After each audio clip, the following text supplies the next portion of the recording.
Hello అందరికీ welcome back to our channel Santoshi Pallikonda. అయితే నాకు స్కూల్ డేస్ అయితే గుర్తొస్తున్నాయి. నిన్న అత్తయ్య వాళ్ళ ఇంటి దగ్గర బయట కూర్చుంటే సో బైక్ మీద అయితే వచ్చాయి రేగచ్చులు. చాలా అంటే చాలా టేస్టీగా ఉంటాయి. ఎవరు ఎంతమంది దీనికోసం పానీపూరి కోసం చెప్పినా సరే మనమైతే వదిలిపెట్టే ప్రసక్తే లేదు.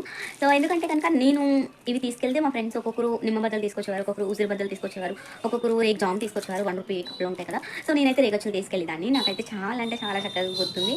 ఎస్పెషల్లీ 10th క్లాస్లో నైట్ క్లాసెస్ పెట్టేవారు మాకు.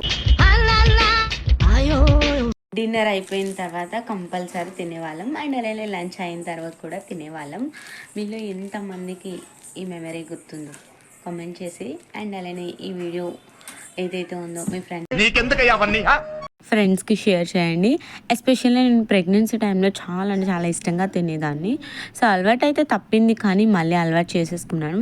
నిజంగా సూపర్ టేస్ట్ చాలా ఫ్రెష్గా ఉన్నాయి. మీకు కూడా నచ్చితే లైక్ చేసి షేర్ చేసి సబ్స్క్రైబ్ చేసి ఫాలో చేసేయండి. Thanks for watching.